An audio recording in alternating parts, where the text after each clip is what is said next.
지난 1월 30일부터 실내 마스크 착용이 의무사항에서 권고사항으로 되었고, 이젠 세계적으로 코로나도 계절 독감 수준으로 완화되고 있는 추세입니다.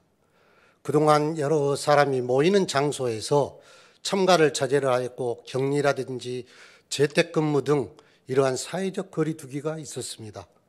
이러한 거리두기는 코로나 이전에도 있었습니다. 미국의 문화인류학자인 에드워드 홀은 그에 져서 숨겨진 차원에서 인간관계의 다양한 거리를 4단계로 분류하였습니다. 첫째, 밀접한 거리, 친밀한 거리라고도 합니다. 가족과 연인 사이의 아주 다정한 관계로 46cm 이내를 말하고 있습니다. 두 번째, 개인적 거리입니다. 친구끼리 서로 대화할 수 있는 양 팔을 뻗었을 때의 1.2m 이내를 말하고 있습니다. 세 번째, 사회적 거리. 공공생활에 필요한 두세 발자국에 해당하는 3.6m 이내를 말하고 있습니다. 바로 코로나 때 적용되는 사회적 거리를 말하고 있죠. 네 번째, 공적인 거리로 연극이나 공연장에서 무대와 관객과의 떨어진 거리로 3.6m 이상을 말하고 있죠. 이러한 거리두기는 성경에도 나와 있습니다. 나병 환자는 캠프라는 진 밖에서 살아야 했습니다. 민수기 5장 2절에 이스라엘 자손에게 명령하여 모든 나병 환자와 유출병이 있는 자와 죽음으로 부정하게 된 자는 다 진영 밖으로 내보내되, 또 시편 1편 1절에도 복 있는 사람은 악인들의 꾀를 따르지 아니하며 죄인들의 길에 서지 아니하며 오만한 자들의 자리에 앉지 아니하고, 이렇게 복 있는 사람은 악인과 죄인, 오만한 자들과 자리를 구분되어야 한다고 이렇게 나와 있습니다. 오늘 본문은 예수님께서 지상생의 마지막이자 십자가를 지시기 전날인 목요일에 하신 말씀입니다. 거대한 포도원에 포도 가지들이 길게 뻗어 있는데 그들이 스스로 서 있을 수조차 없어 받침목에 의지한 채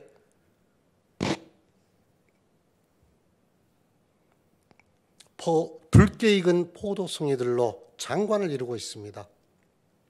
다락방에서 최후의 만찬 때 제자들이 동요가 있어 그들의 마음을 안정시키기 위해 포도원을 바라보시면서 하신 말씀일 수가 있고, 아니면 겟세마네 동산에서 더욱 간절히 기도하실 때 기도의 마지막 고뇌의 밤을 보내시기 위해 기드론 시내와 흰놈의 아들 골짜기 사이를 지나면서 남기신 유훈일 수 있습니다. 그러면 왜 많은 나무들 중에 하필 포도나무에 비유하여 말씀하셨을까요? 구약시대의 포도나무 이미지는 매우 자주 이스라엘을 지칭하였습니다. 선택받은 이스라엘 백성들에 대해 하나님께서는 심판과 구원이라는 역사를 반복을 하셨지요. 그들에게 맡겨진 책무를 이행하지 않아 열매를 맺지 못할 때에는 과감하게 심판을 하셨습니다.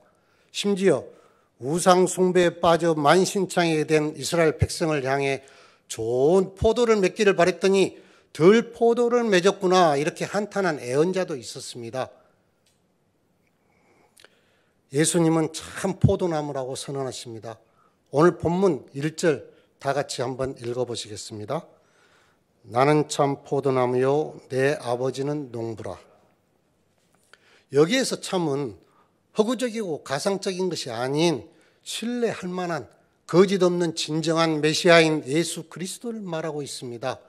그는 가지를 낼 수 있는 생명력의 근원으로서 참 성전이시고, 하나님을 경외하지 않는 이스라엘 성전은 거짓 성전이 되는 것입니다. 여기에서 다른 사람이 아닌 나는 무엇이다라는, 나는 참 포도나무라고 하셨죠. 그래서 나는 무엇이다 하는 이러한 표현은 영어로 말하면 I am이라고 그러죠. 헬라어로 말하면 에고 에임이라는 표현을 씁니다. 이 표현은 구약 시대에 계시된 하나님의 자기 계시를 표현하는 말입니다. 출애굽기 3장 14절에서 나는 스스로 있는 자이니라 라고 자기를 계시하고 있습니다. 이러한 표현은 또 요한복음에 7번 등장을 합니다. 6장 35절에 나는 생명의 떡이니, 8장 12절에 나는 세상의 빛이니, 10장 7절에 나는 양의 문이라, 10장 11절과 14절에 나는 선한 목자라, 11장 25절에 나는 부활이요 생명이니, 14장 6절에 나는 길이요 진리요 생명이니, 에 이어 오늘 본문 첫 절에 나는 참 포도나무라고 이렇게 선언하고 계십니다. 이와 같은 상징적인 언어를 표현하여 하나님의 아들로서의 신분을 계시하고 있습니다. 그러면 우리 포도나무 비유에서 가장 강조하고 있는 말은 바로 가지치기입니다. 오늘 본문 말씀 2절 말씀을 다 같이 읽어보시도록 하겠습니다. 물은 내게 붙어 있어 열매를 맺지 아니하는 가지는 아버지께서 그것을 제거해 버리시고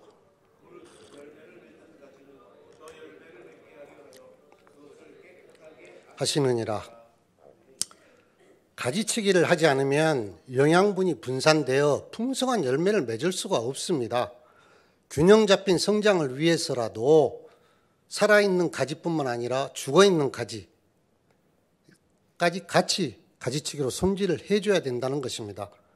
죽은 가지로 인해 원 줄기에 병균이 생기거나 또 썩을 우려가 있기 때문에 잘라 주어야 하는 것이지요. 바울 사도는 모든 가증스러운 것들과 수치스러운 것들을 제거해야만 깨끗게 될 수 있다고 하고 있습니다. 고린도전서 5장 7절에 너희는 누룩 없는 자인데 새 덩어리가 되기 위하여 묵은 누룩을 내버리라. 우리의 유월절 양 곧 그리스도께서 희생되셨느니라. 그러면 열매 맺지 못한 가지는 어떤 가지일까요? 그건 바로 그리스도와의 연합을 스스로 파괴한 자를 말합니다. 그리스도를 주로 믿다가 배교한 자들과 명목상 성도이면서 실제적으로 충실한 열매를 맺지 못하고 그러한 가라지 성도를 말하고 있는 것이죠. 그럼 살아있는 열매 맺는 가지도 더 많이 맺게 하기 위해서 깨끗하게 계속 잘라주어야 합니다. 하나님께서는 우리도 훈련시켜서 열매 맺는 행위에 이르도록 인도하고 계십니다. 마태복음 25장 29절에 무릇 있는 자는 받아 풍족하게 되고 없는 자는 그 있는 것까지 빼앗기리라 이렇게 말씀하고 계십니다. 포도원주기이신 하나님은 기름진 산에 극상품 포도나무를 심고 더욱더 풍성한 열매를 맺기를 바라시죠. 이사야 5장 1절에 나는 내가 사랑하는 자를 위하여 노래하되 내가 사랑하는 자의 포도원을 노래하리라. 내가 사랑하는 자에게 포도원이 있으며 심히 기름진 사내로다. 이렇게 나와 있습니다. 구약의 포도원이나 신약의 포도나무 비유에서 공통적으로 중심되는 사상은 바로 열매 맺는 것입니다. 수확할 때까지 깨끗하게 가지치기로 해서 더 많은 열매를 맺도록 하는 것입니다. 이제는 내 안에 거하라. 나도 너희 안에 거하리라고 말씀하고 계시지요. 본문 4절 말씀을 다 같이 읽어보시겠습니다. 내 안에 거하라. 나도 너희 안에 거하리라. 가지가 포도나무에 붙어 있지 아니하면 스스로 열매를 맺을 수 없음같이 너희도 내 안에 있지 아니하면 그러하리라. 거하라는 표현은 4절에서 10절까지 10번이나 나오는 아주 중요한 단어입니다. 거함으로써 예수님과 밀접한 관계를 유지하라는 것이죠. 그러한 친밀한 관계는 예수님과 영적 교제와 연합을 통해서입니다. 이번에 예수님께서는 나도 너희 안에 거하리라 이렇게 말씀을 하고 계십니다. 예수님은 뿌리와 줄기를 통해 가지로 영양분을 공급을 해 주십니다. 우리 안에 이미 오셔서 우리와 함께 하신다는 사실을 여러분 아셔야 될 겁니다. 양이라는 동물은 시력이 매우 나쁘고 주변의 환경을 잘 모르기 때문에 개나 목자가 없으면 길을 헤맨다고 합니다. 우리는 다 같은 양입니다. 우리는 예수님 없이는 단 하루도 살 수 없는 존재라는 것을 명심해야 합니다. 이제 예수님께서는 나는 포도나무다, 너희는 가지라고 말씀하십니다. 오늘 본문 5절 말씀을 다 같이 읽어보시겠습니다. 나는 포도나무요 너희는 가지라.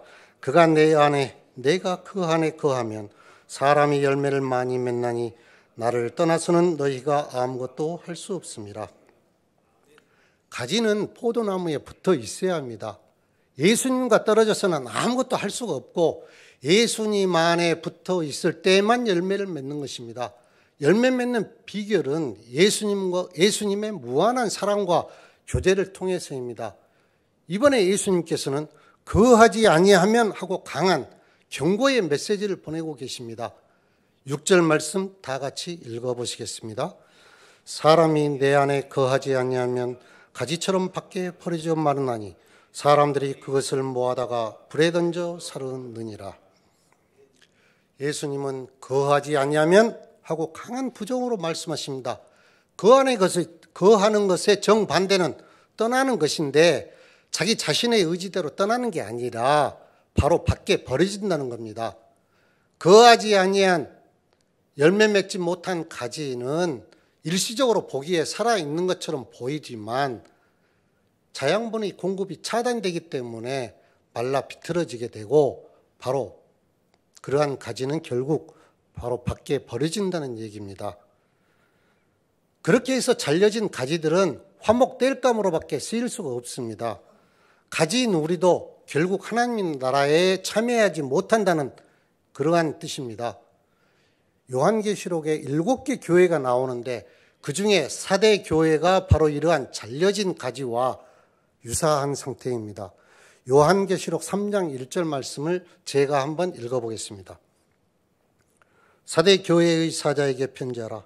하나님의 7 영과 7 별을 가지신 이가 이르시되 내가 내 행위를 아노니 내가 살았다는 이름은 가졌으나 죽은 자로다. 선한 행위와 결여된 의식적인 형식만을 지닌 비록 살았다는 이름을 가졌을 뿐 바로 죽은 교회라는 경고입니다. 예수님 없이 무엇이든 할 수 있다는 그러한 자만심은 결국 폐망으로 가는 지름길이요 잘려진 가지처럼 밖에 버려질 것입니다. 이제부터는 예수님께서 종이라 하지 않고 친구라고 말씀하고 계시지요. 15절 말씀을 다 같이 읽어보시겠습니다. 이제부터는 너희를 종이라 하지 아니하리니 종은 주인이 하는 것을 알지 못함이라. 너희를 친구라 하였노니 내가 내 아버지께 들은 것을 너희에게 알게 하였음이라. 이제부터는 예수 그리스도로 말미암아 새로운 시대가 도래하였음을 시작합니다. 구약 시대의 이스라엘은 모세의 얼굴에 가려진 수건처럼 하나님의 뜻을 이해하지 못했습니다. 신약 시대에 예수님이 오셔서 또 친히 제자들에게 하늘의 신령한 비밀을 가르쳐 주심으로 이제 우리는 이 말씀을 통하여 놀라운 지혜를 알게 된 것입니다.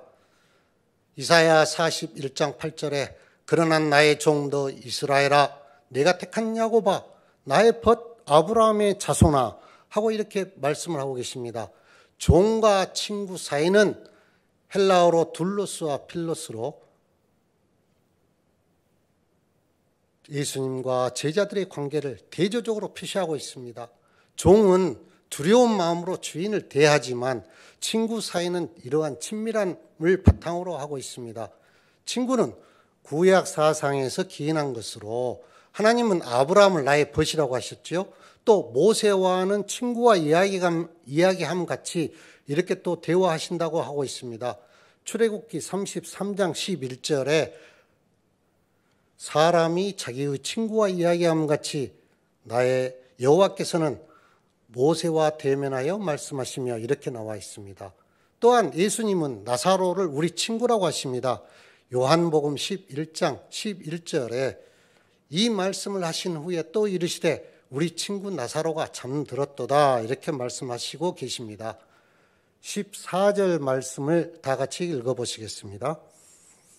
너희는 내가 명하는 대로 행하면 곧 나의 친구라.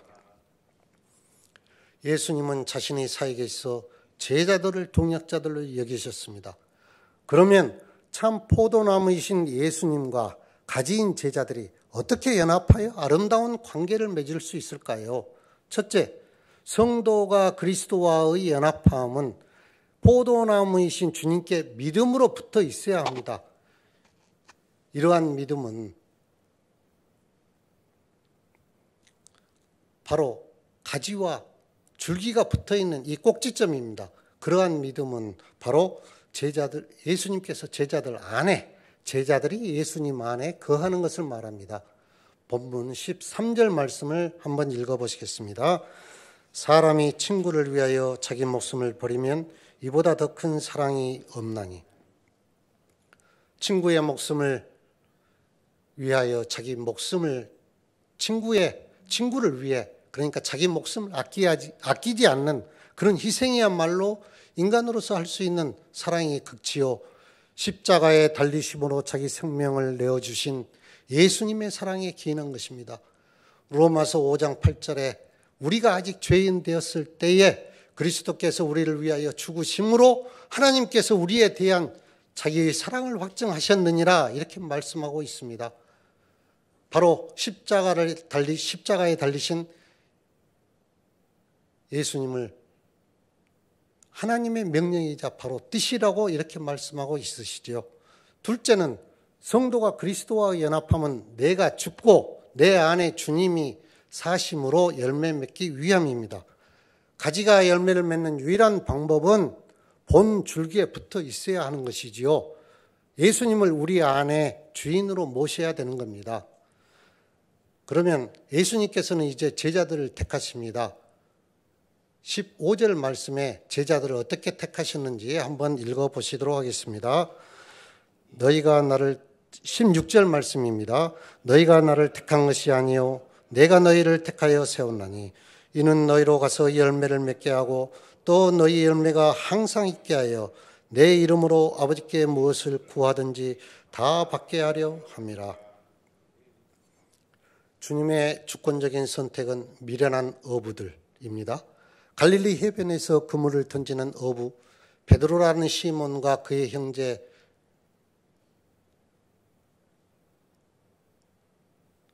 안드레에게 나를 따라오라 사람을 낚는 어부가 되게 하리니, 또한 배에서 그물을 깁는 세베대의 아들 야고보와 그의 형제 요한에게 부르시니, 또한 로마의 압제하에서 동족들을 차치하는 더러운 세리인 세관에 앉아있는 마태를 또 부르시면서 알 수가 있습니다. 이러한 예수님의 제자가 되고 친구가 된다는 것은 바로 주님께서 바로 주권적으로 선택하신다는 것을 아셔야 됩니다. 이러한 주님께서 주권적으로 선택한 제자들에게 이제 가서라고 명령을 하십니다. 이건 바로 복음 전파를 의미한다고 할 수 있겠습니다.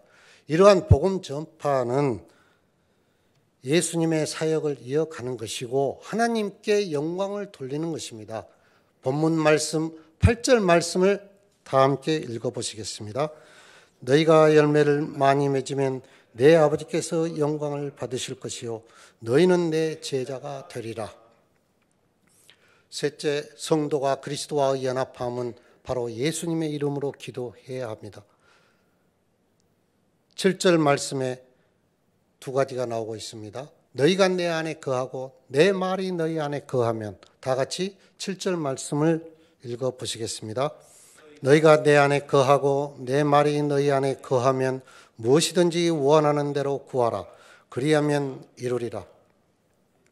오늘 본문은 만약 뭐뭐 하면이라는 가정법 이프에 해당하는 헬라어 에안이라는 단어가 2번 나옵니다. 우리들의 기도가 응답되지 않을 때에 너희가 내 안에 거하고 내 말이 너희 안에 거하는지를 한번 비추어 보아야 합니다. 요한복음 14장 14절에 내 이름으로 무엇이든지 내게 구하면 내가 행하리라 이렇게 나와 있습니다.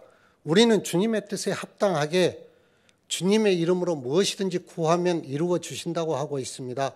바로 우리들의 걸음을 인도하시는 하나님의 말씀이기 때문입니다.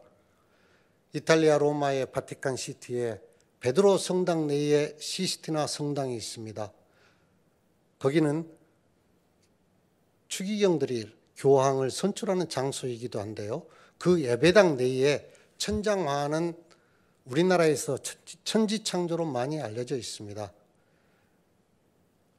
미켈란젤로는 천장 밑에 작업대에 앉아 고개를 뒤로 젖힌 채 천장에 물감을 칠해나가는 아주 그런 고된 작업으로 눈과 목에 이상이 생기기도 하였지만 그런 어려움을 극복을 하고 4년 만에 이 대작을 완성하였습니다. 그는 숨을 거두기 직전 89세까지 손에서 끌과 망치를 놓지 않았던 장인이기도 하였습니다. 그 천장화의 창세기에 9개의 장면으로 구성이 되어 있는데 4번째 부분에 해당하는 아담의 창조라는 작품이 있습니다. 거기에는 신과 아담의 손이 닿을 듯 말 듯 하는 모습을 보실 수가 있습니다. 과연 여러분은 하나님과의 관계가 참 포도나무에 붙어있는 가지처럼 밀접하고 친밀한 관계이신지 아니면 사회적 거리두기로 떨어져 있는 관계인지 다시 한번 성찰하는 시간이 되었으면 합니다. 예수님은 포도나무가 가지와 함께하는 것처럼 내가 너희와 함께할 것이다 라고 날마다 은밀히 우리에게 속삭이고 계십니다. 또 말씀합니다. 내 아버지는 농부라. 아버지가 포도나무를 가꾸시고 예수님은 하나님을 신뢰하신 것처럼 우리도 전적으로 하나님을 신뢰해야만 합니다. 예수님 그 비밀 속에 감춰진 하늘의 신비와 축복을 알려면 어떻게 해야 될까요? 이 거룩한 말씀이 우리 마음속에 새겨지고 주님의 임재를 느낄 때까지 말씀대로 순종하고 기도하는 자세가 필요합니다. 우리 모두 다 성도라고 불린다 하여 다 같이 예수님을 주여 주여 부른다고 해서 구원을 받는 건 아닙니다. 가지도 성장 중에 가지치기를 깨끗하게 하듯이 우리도 우리의 열매 맺지 못한 불결한 가지에 해당하는 우리의 태도나 관계 또한 여러분들은 정리를 하셔야 됩니다. 말씀을 정리하여 적용해 보고자 합니다. 필립스 성경에서 하나님은 이렇게 말씀하십니다. 너희는 내 말로 이미 가지치기가 끝났다. 너희는 내 안에서 계속 자라나거라. 나도 너희 안에서 자라갈 것이다. 예수님은 전심을 다하지 않는 우리 열매 맺지 못하는 그러한 세대를 바라보시면서 탄식을 하십니다. 과연 여러분들이 신앙생활 몇 년 했느냐가 중요한 게 아닙니다. 주님과의 지속적인 교제를 해야 됩니다. 이 세상 사람들처럼 그리스도 밖에서 얻어진 쭉정이와 같은 것들을 자랑하지 마시고 주님과의 지속적인 교제로 풍성한 열매를 맺어 기쁨이 되고 하나님께 영광 돌리는 삶을 살게 되시기를 바랍니다.